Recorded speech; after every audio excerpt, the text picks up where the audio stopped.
Welcome to She Plants A Vineyard podcast. I'm your host, Santana Withrow, and this is sponsored by The Affinity Films.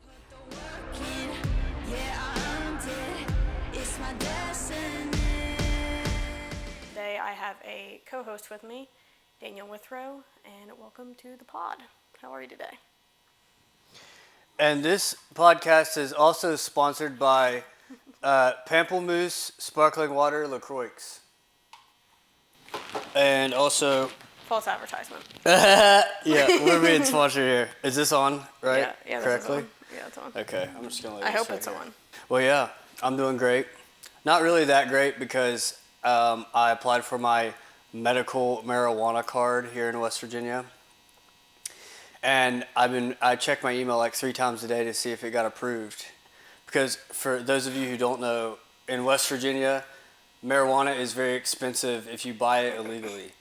So I have been checking my email to see if my registration card was approved, and then they sent it back. So that was disappointing news for me. I checked my email like in the middle of the night. I go, I wonder if I got approved yet. It was like 2 o'clock in the morning, and I go, middle of the night. And it's like you gotta resubmit your photo ID and your physical address. Oh, okay. So it didn't get denied. You just didn't do it right. Yeah, I didn't do it right. It was user error. It was error. Well, that's. But it was still pretty sad.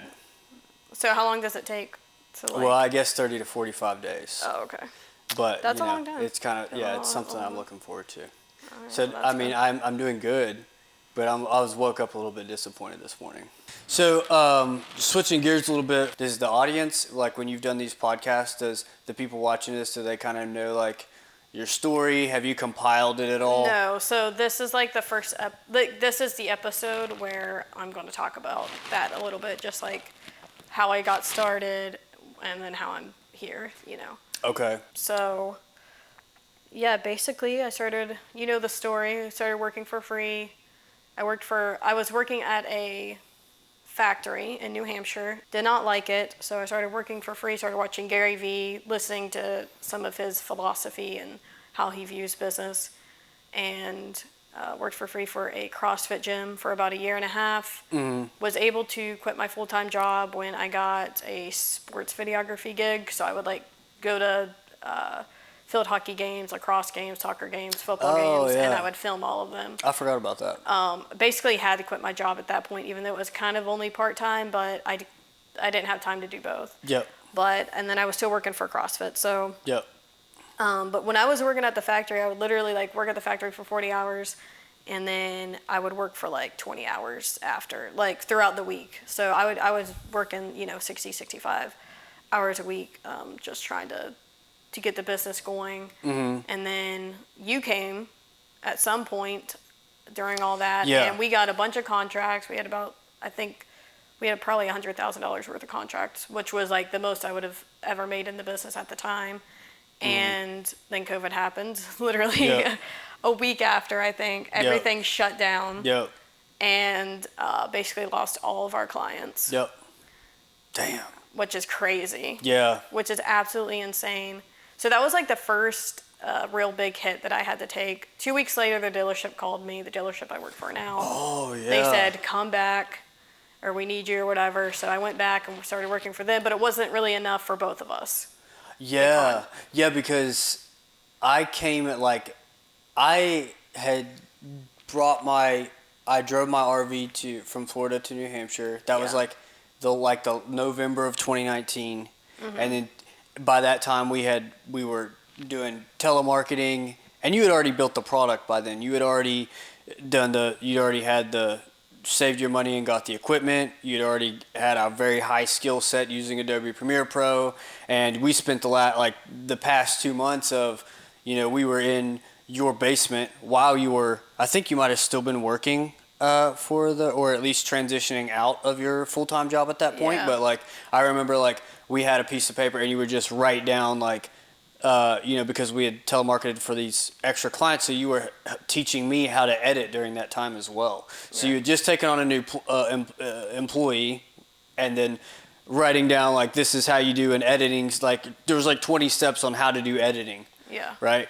And And so I was practicing and trying to get my skill set up, and then like February, March of 2020, everything shuts down. Yeah. So it's like, you know, Yeah, that's kind of like as soon as you hit, you do all of this work, and then like 6 months later, after you're like, oh, okay, I'm transitioning out of my job, I'm making a little bit more money now, so I can hire somebody else on, and then boom, COVID hits, and then you're like right back into the you're like not in the same position, but still fortunate enough. I think you were able to keep one client through all that, right? Yeah, I was able to keep one client, but unfortunately, it wasn't enough for both of us, and I started rebuilding again. Yeah. But the problem with where we were at the time is that Vermont is a very liberal state, so they were completely shut down for months. Yeah. Massachusetts is also a really liberal state that was shut down for months. So we had a few clients I think that we got in Vermont, and like I never heard back from them.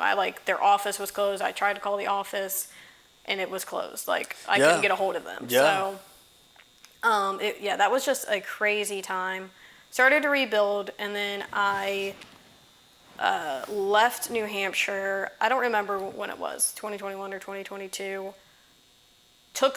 I would fly back, but I was separated. Yep. And I would fly back, but I still only had that one client. I did that for about 4 or 5 months, and then moved back to New Hampshire, tried to, work things out or whatever. Instead of like doing the business stuff, because it did take a lot of time and energy, so I thought, well, maybe if I spend more time focused on my marriage, I can fix it. So I took a full-time job instead, and I was still filming and editing, doing what I enjoy doing. A year later of working there, and I will say this, like the place that I was working at was a perfect fit at the time. Like we meshed so well, and I loved working there. Then a year later, had to file for divorce, and I'm not going to get too into that, but just want to make the point that I started over with COVID. Then I kind of started over a year after that because I moved back to West Virginia, and then a year after that had to start over again, but like in such a much more dramatic way. Had to start my life completely over. Was ripped from everything I knew. I had lived in New Hampshire for the last 9 years, 8 years, and then had no money. But there was times of starting over, building it, and then COVID hits, and then you go through a divorce. So it's your second time within 18 months, 2 years of doing a complete reset and building things, back up again. But from the outside looking in, it's also like you have, you've learned lessons throughout. And so when you're starting over from a whole new depth of knowledge that you had before, when you were just getting your business up and going. Right. So during those two, completely, bottoming out twice, back to back almost, did you ever have doubts of maybe I shouldn't do this, or was it just I'm just going to keep going for it and see what happens? I think with COVID, I was just I'm just going to keep going, because 2 weeks later I did get the call from the dealership. So at the time, everyone was shut down. Everyone was going through the same thing, so I wasn't I'm a failure necessarily, or this is going to fail. It was okay, I might just need to be patient until COVID kind of slows down. Yeah, because we didn't give up. We were still calling, but we were even doing driving to the businesses and talking to a lot of these business owners, and a lot of them were real estate agents or auto dealers. Yeah. And they were just all the business owners were kind of we're just going to kind of hold what we have because we don't want to spend money marketing. We don't know how long this is going to last. Right. And so a lot of people were kind of just holding on to their budgets and not wanting to spend money and not really wanting to invest in marketing right now. Right. Yeah. So when COVID happened, I was like, I'm going to keep going. But when I had to move back to West Virginia, I was so mentally exhausted from trying to fix my marriage, trying to do what I enjoyed, and I don't know, I was just ready to not do anything. And so I did kind of take a break, but I kind of had to, because I was working that full-time job, and I had to leave that full-time job. I had to go part-time, and so I would work from So then I got a full-time job at a factory again. Yeah. Basically did what I did in the beginning. But And I'll add to that, not to cut you off, No, but you're also good. that's also like that's not including the nuclear bomb of family drama that we had going on at the time. Oh, yeah. There's always family There's drama. always family drama, but you know, at like- that we're time like there four was a part- divorce, and there was also like Yeah. a big thing that had to be, you know, taken care of, and it was mentally draining. Yeah. I know it was for me at that time. It was exhausting and Yeah. kind of was heartbreaking in a way to Yeah. have to deal with. So Right. you know, not to get too into the details, but that's also something that you had to deal with as well. Right. Yes. And only We're like the adding that poor- because, huh? We're like the poor Kardashians. Oh yes,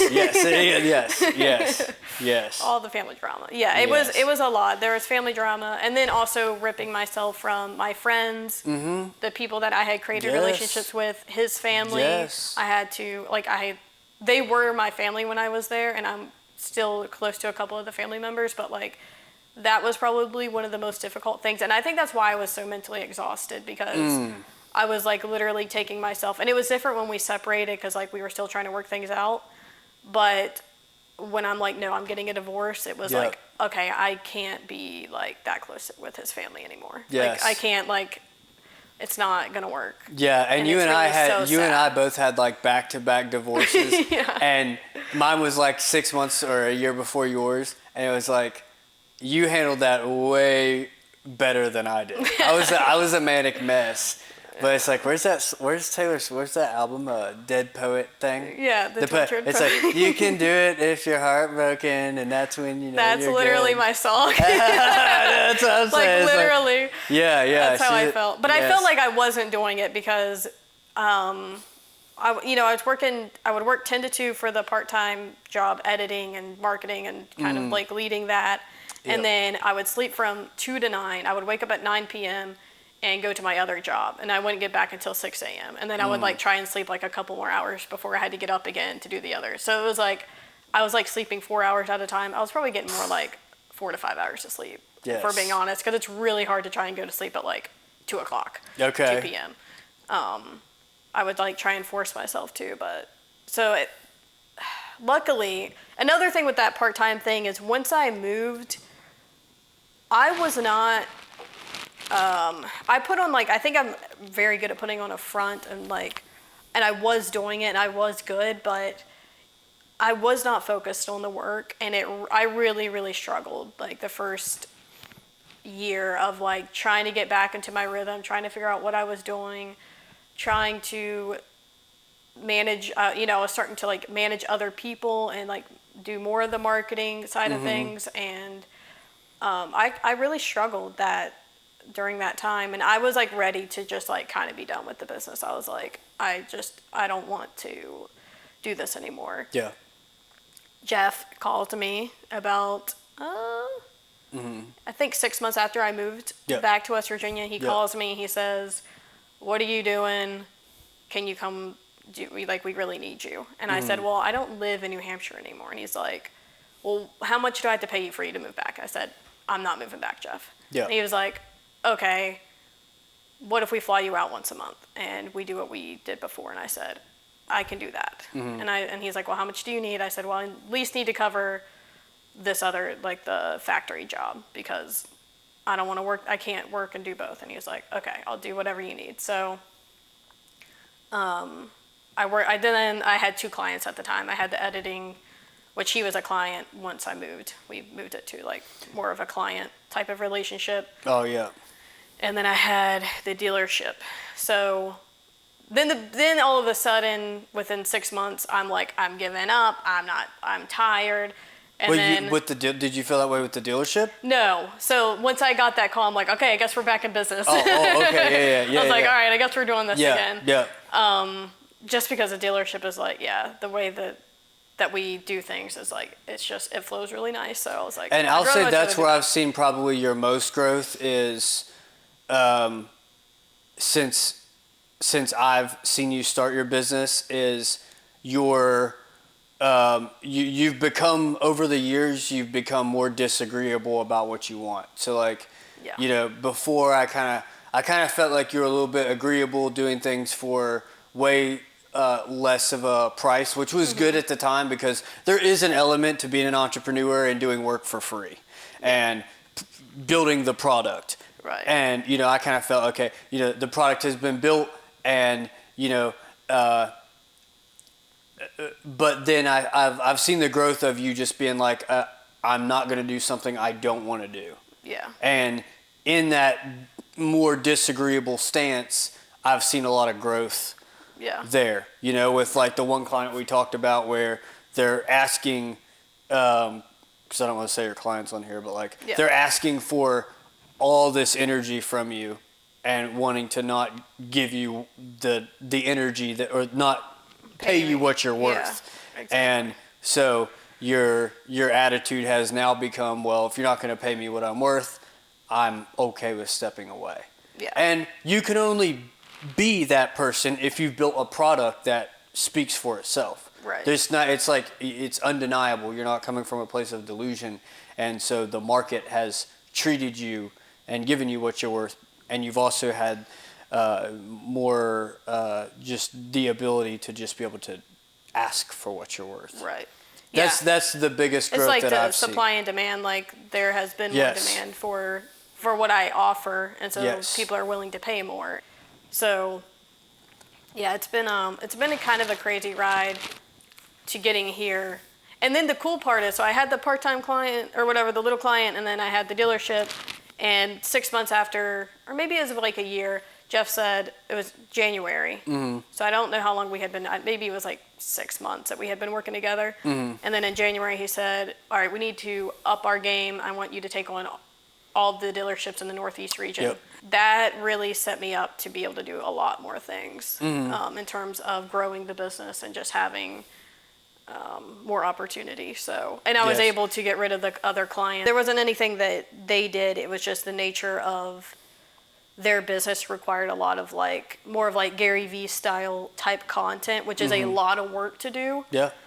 And for me to be virtual, it was just very difficult to have a good cadence with the other team members and with the owner. Yes.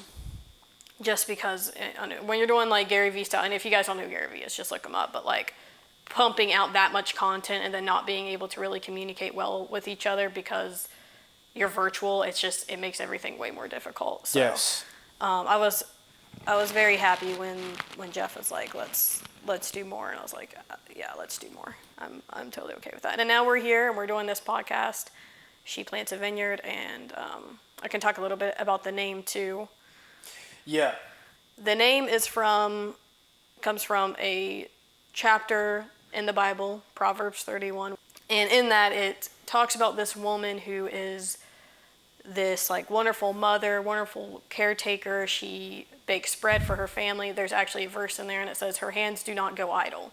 Mm-hmm. And she's constantly working. Mm-hmm. And she makes clothes for her family and food.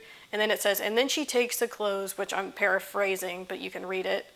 She takes these clothes into the city and she sells them. And then the next verse says, and with her earnings, she plants a vineyard. And so that's where that name comes from, is basically, it's about this woman, which is like basically the premise of the podcast itself is I'm interviewing women. The podcast is going to be me interviewing women that are mothers, that are caretakers, but they're taking the things that they have, their skill set, and they're selling it. They're selling it as a product to people. Yep.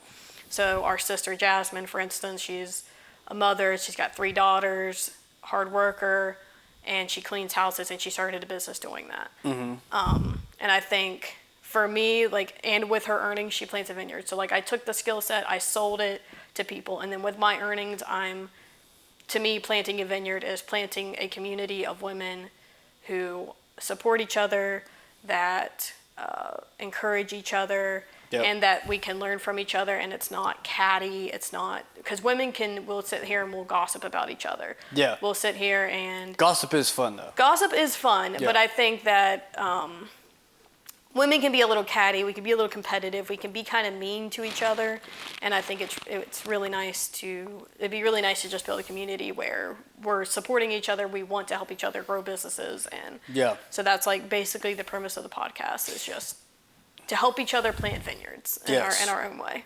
And I think that's kind of the, women empowerment, or just, exploring women's potential, at least in Western civilization, is like, back in the 1800s where they were, or the colonial days, where if a woman thought outside of the religious context, she was burned at the stake and called a witch and all this stuff. And then you had in the 1920s, if a woman was experienced symptoms of melancholia because she was told to sit at the house all day and while the man went out and worked and all this stuff, then the man legally had the power to throw her in a mental institution. And so women start to join the workforce, and then I think that there's probably a new level of consciousness where women are feeling more empowered, not just to join the workforce, but to also be entrepreneurs. Yeah.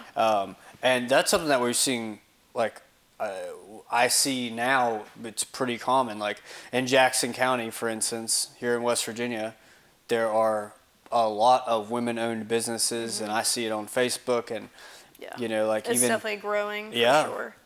And I even notice like in court, like judges or magistrates, there's more women taking those positions. And I think it's really cool because the people that I have interviewed so far, they are still really, really good mothers. They haven't said, "Oh, I don't need a man. I don't need to be a mother. I'm just gonna be focused on my career and that's it." They're they're building these little businesses, or big businesses, but they're building these businesses, and they're being the most amazing wife, the most amazing mother too. And not that we have to do it all, but the fact that we have the opportunity to do it all, and that we want to. And I think that's that's the Proverbs 31 woman is this woman who is doing it all. Yes. And it is a lot of pressure I get that, for mothers to do it all and to be a wife. But I was even talking to Lindsay yesterday, and I asked her, I was like, do you feel like that it's a lot of pressure to have to do it all? And she's like, no, I love it. I love that I have I love being a mother. I love being a wife. I love taking care of my children.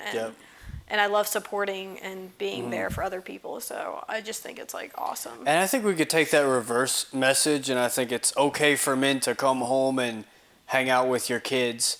It's not okay, because there's also kind of an old school tradition where the man works and the woman does this. And it's if we can see our lives as humans that are always, we can call it work, but it's all really fun. It's all really just play. Yeah. And as humans, I think it's a responsibility to do it all.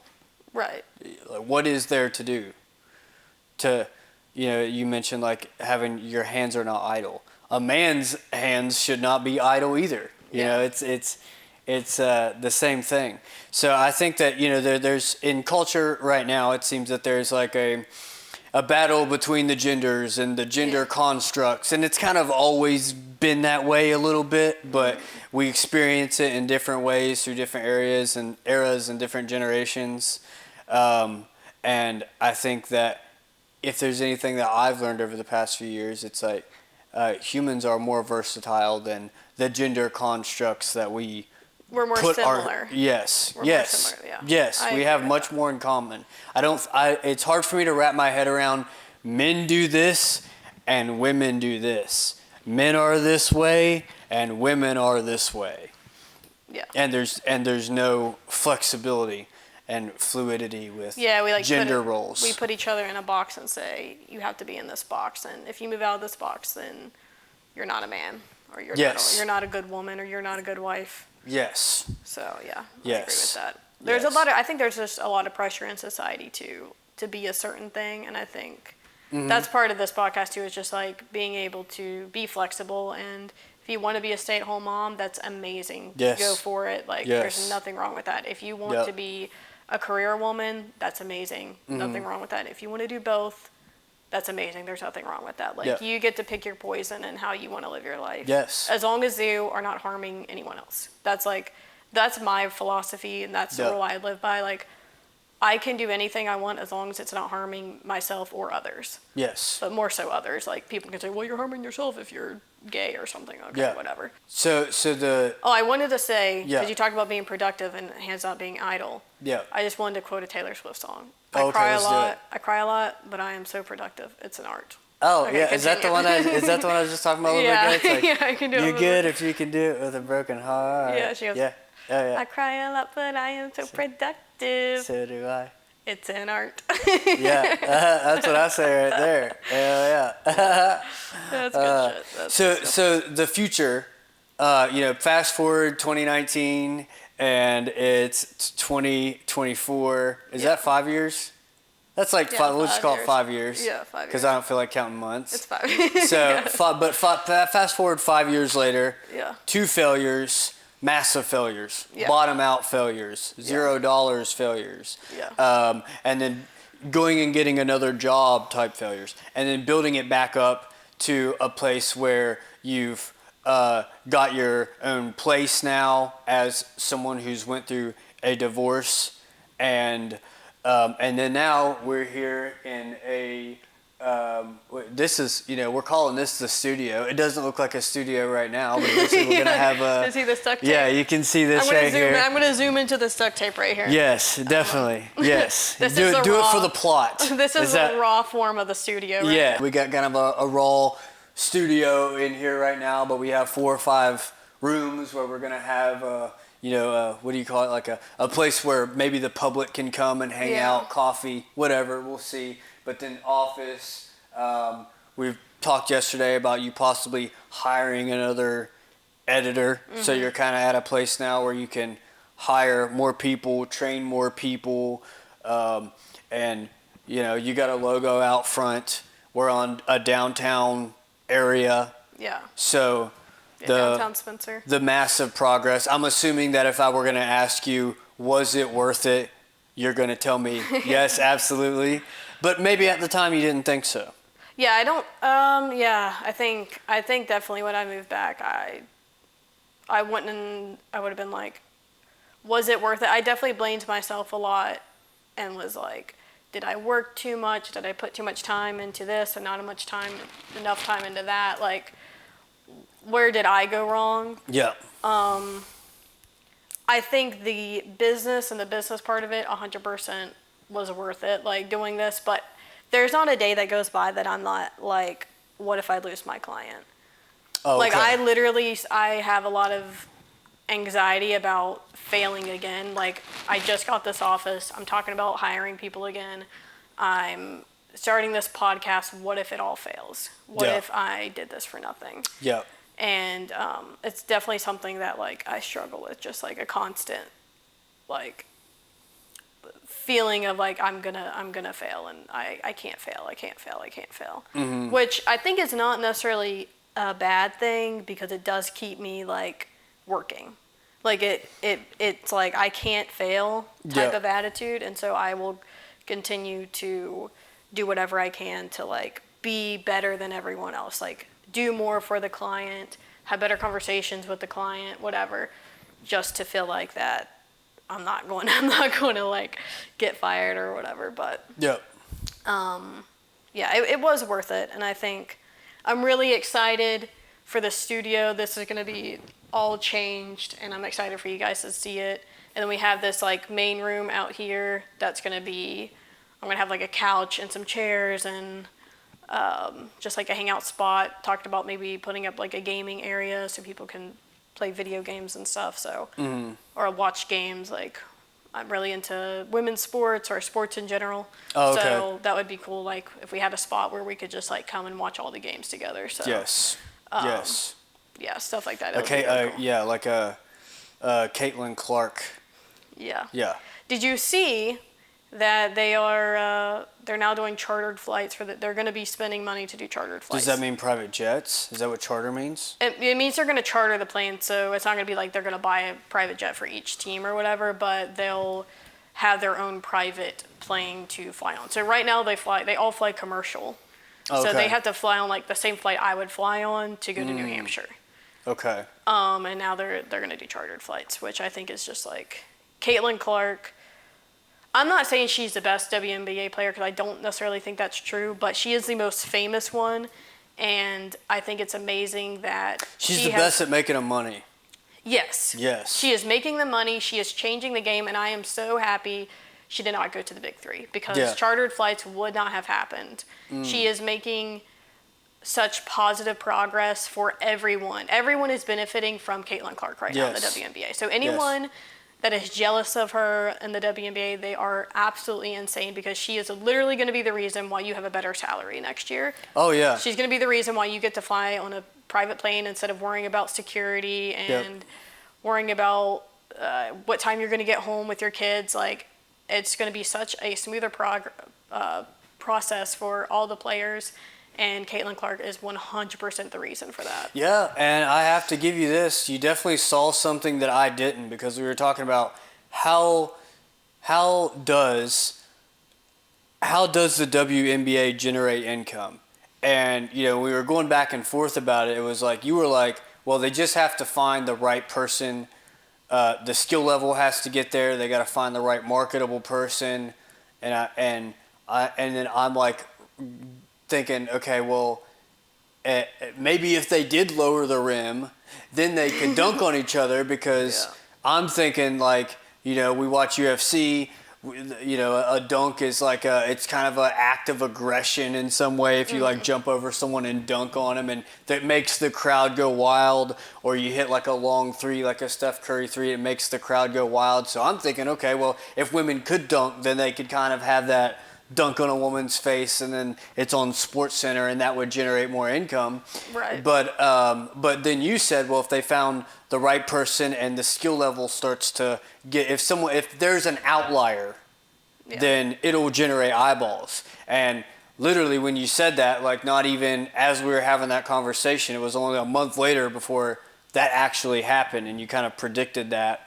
And you were correct. And you were correct at a time, I mean, in the bigger scheme of things, correct at a time in history where you kind of called that, and then a month later it happened. But that was also like, the timing of that was kind of like wild that you saw that as it was happening. So. I think, I do want to give kudos to myself because I've been watching women's basketball for the last freaking 2 years, and everyone kind of like, no one like really said anything, but you see, like, you're like, women's basketball, blah, blah, blah. You get the comments. Yeah. And now it's like, it's definitely blown up for sure. All right. Yes. Well, I think that concludes this conversation. Do you have anything else you want to say?